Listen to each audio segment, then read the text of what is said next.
peut dire que depuis que je suis entrée en maçonnerie et dès le premier jour, dès le bandeau, j'ai toujours été frappée, enfin, et interpellée, comme on dit, par le rôle du corps.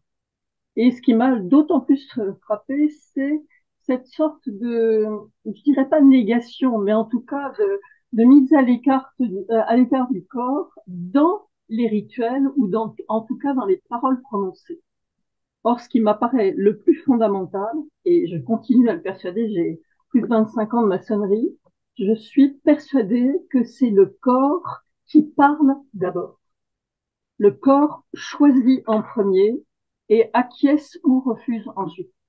Et on formulera et justifiera ensuite. Et du coup, j'ai, dans cet article qui est fort long et qui est bien évidemment un peu difficile de résumer aussi rapidement, j'ai revisité complètement tout ce qui avait été justement ce que vous évoquez comme frôlement, c'est-à-dire tout ce qui a été notre démarche où le corps du bandeau à l'initiation et ensuite dans les rituels successifs, où le corps a été constamment sollicité. Et je crois que c'est absolument fondamental. Et on est tout le temps dans le frôlement. Il n'est qu'à penser au, à l'épreuve du bandeau où on se retrouve complètement aveuglé, c'est-à-dire privé de ses yeux. D'habitude, la vue est hypertrophiée dans notre relation au monde. Et là, on est privé d'yeux. Donc, tous les sens, on est dans une synesthésie différente. Tous nos sens sont redorent leur blason, si on veut dire. C'est-à-dire que ça va être la traversée, par exemple, tenue par l'épaule secourable du grand expert qui est venu nous chercher. Ça va être le passage dans les couloirs où on sent il y a des gens, appelons-les comme ça de manière générique, il y a des gens autour de nous qui se taisent à notre approche, dont on ignore le nombre, et pourtant ils sont là. C'est-à-dire qu'on a à la fois la sensation d'une présence permanente autour de nous, jusqu'à arriver dans un temple ce qu'on verra ensuite, ce qu'on reconnaîtra ensuite comme un temple, c'est-à-dire dans une assemblée dont on ignore le nombre, on ignore absolument qui sont-ils, qui sont-elles, et on est sur la sellette, comme au Moyen Âge, ce jugement féodal, on est assis, et les questions fusent tout autour, elles tournent autour de nous, elles nous frôlent, et nous sommes dans ce frôlement. Et l'initiation reportera, euh, répétera, si on peut dire, réitérera cette sensation.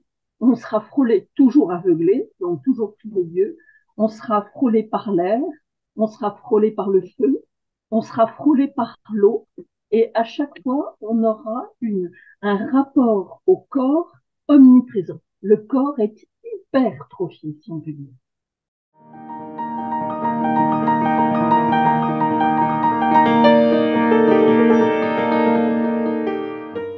Ce que je viens d'évoquer très rapidement, c'est-à-dire ce premier contact avec la maçonnerie aveuglée, hein, l'impétrant est aveuglé, veut dire que son corps va emmagasiner, si on peut dire, toute une série de souvenirs,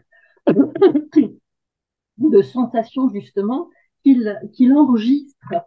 C'est-à-dire qu'on va lui donner, à partir du moment où désaveuglé, il entre dans la lumière, on lui donne la lumière, son corps va retrouver, mais de manière différente. Il retrouve la vue, mais c'est une vue, une vision qui est différente.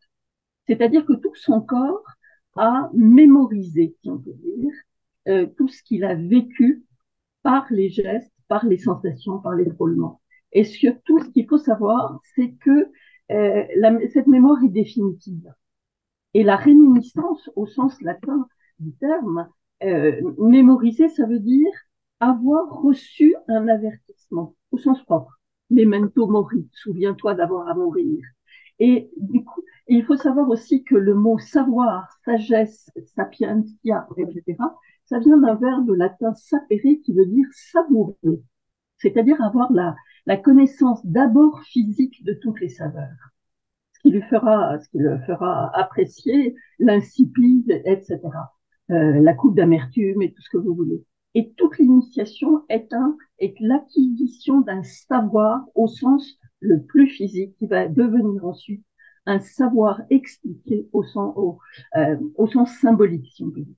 Et je pense que c'est comme ça Il y a, rappelé bien évidemment par les menaces d'égorgement, les gestes, etc. Enfin bon, tout ce que le rituel va nous enseigner. Et je pense que ça, c'est fondamental. Il faut jamais oublier que c'est d'abord le corps qui parle, qui se souvient, et le fait d'assister à l'initiation d'un autre impétrant va rameuter, si on peut dire, tous ces gestes, toutes ces sensations. Je me souviens d'un vieux maître qui m'avait dit, tu sais, attention, hein, il ne faut pas confondre fraternité et copinage. Et peut-être voulait-il me préparer à des déceptions. Je pense qu'on entre en maçonnerie dans l'enthousiasme. On est convaincu de rencontrer des gens nouveaux, une situation nouvelle, une connaissance nouvelle. On s'est fait toute une montagne d'illusions qui progressivement vont être un petit peu écornées, un peu griffées.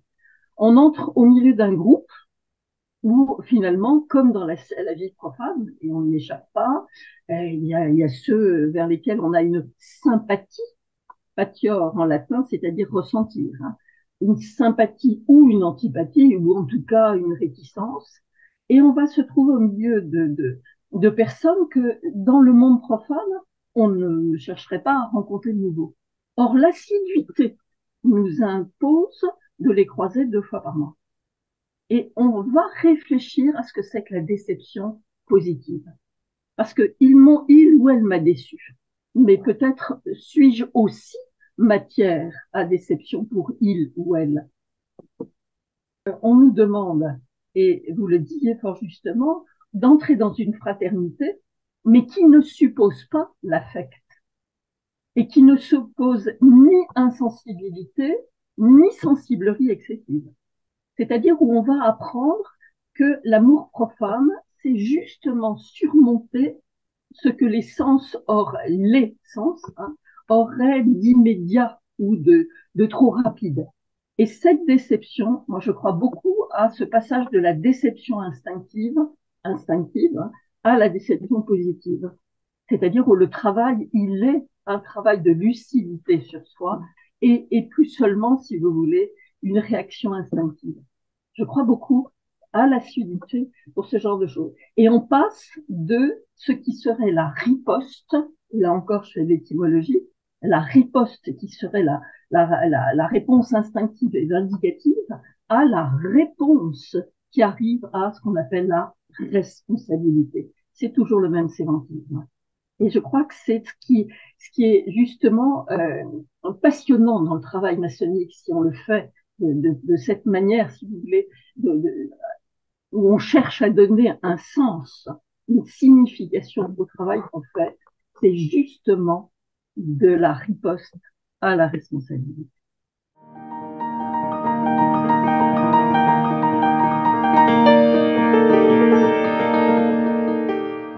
Le mot humour vient du mot humeur, c'est-à-dire qui est le même mot que humide, ce qui coule. Et c'est Ben Jonson, un écrivain de théâtre rival de Shakespeare au XVIIe siècle, qui a inventé cette idée de humors, c'est-à-dire le théâtre des humeurs, en le mettant bien évidemment. C'est-à-dire ce qui était une forme de gaieté d'imagination qui coule, qui devient une gaieté d'esprit. Or, si vous regardez bien, la manière dont une tenue, la maçonnerie en général se déroule, nous participons à un jeu théâtral. Et seule la complicité des participants, c'est-à-dire des maçons initiés, peut leur donner vie dans ces codes, dans tout ce qui est, si vous voulez, un langage qui est complètement hors du temps. Si on y réfléchit bien, et l'humour, d'ailleurs, n'est pas assez développé en maçonnerie, dans la mesure où on s'en méfie toujours comme si c'était une insolence. Au contraire, c'est ce qui doit nous être, c'est cette sorte de pas de côté, cette sorte de petit décalage, d'acceptation de la déconcertation qui nous permet de regarder avec un œil amusé, mais qui ne veut pas dire un œil complètement détaché. Nous sommes conscients de faire partie, de participer à ce jeu. Et c'est justement cet humour qui nous permet de voir combien ce temps coule, et il coule autrement.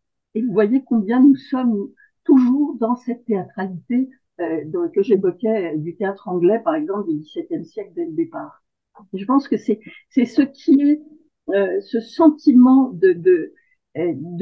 d'appartenir, et c'est ce qui nous fait échapper à la notion de catéchisme. C'est ce qui nous fait échapper à la rigidité d'une parole qui serait parole d'évangile qu'on écouterait de manière pieuse et dévote.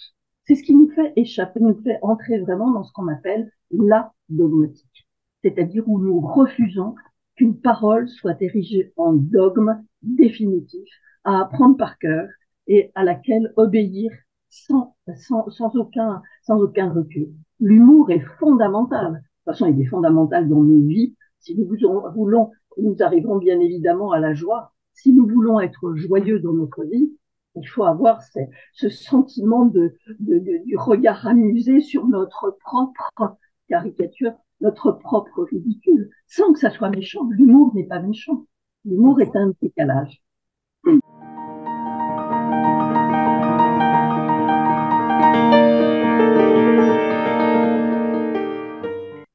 Je veux dire, le sens, c'est aussi la direction. Hein. N'oubliez pas qu'il y a tout ce jeu étymologique qu'on peut faire, lexical. C'est la direction vers laquelle on va. Alors, on parle de perfectionnement de soi, etc. Mais c'est surtout la découverte qu'on ne peut pas d'abord être en formation tout seul, donc la découverte de la solidarité. La solidarité, c'est ce qui nous rend solides, c'est ce qui nous donne des étais, si on peut dire, à notre vie. Et cette solidarité, elle nous permet de comprendre que nous avons à chercher toute notre vie active, profane et maçonnique, à chercher la juste place, la justesse d'un comportement et la juste place. C'est une place en constante évolution jusqu'à notre départ pour l'Orient ou la Grande Loge éternelle. C'est la juste place en évolution qui nous fait, par cette sensation de la justesse, découvrir que le contact, et on retrouve des mots de la sensation, contact, c'est toucher, hein, le tact, c'est le fait de toucher l'autre, et on passe vraiment du contact à la notion de tact. Et le tact, c'est une délicatesse. Et je pense que cette délicatesse, elle ne peut être que dans une place insérée. Alors on peut retrouver la métaphore et le symbole des pierres à leur juste place dans le mur en évolution. Hein, on retrouve toujours ça dans la maçonnerie, mais c'est le fait de sentir l'autre, le toucher, mais le toucher sans agressivité, le toucher pour le bonheur de tous. Eh bien, bravo, bravo Annick Drogou pour votre tact et votre délicatesse à participer à ce très beau magazine qui est le cahier numéro 16 de l'Alliance. Rendez-vous avec tous nos lecteurs sur ce très beau numéro. À très bientôt.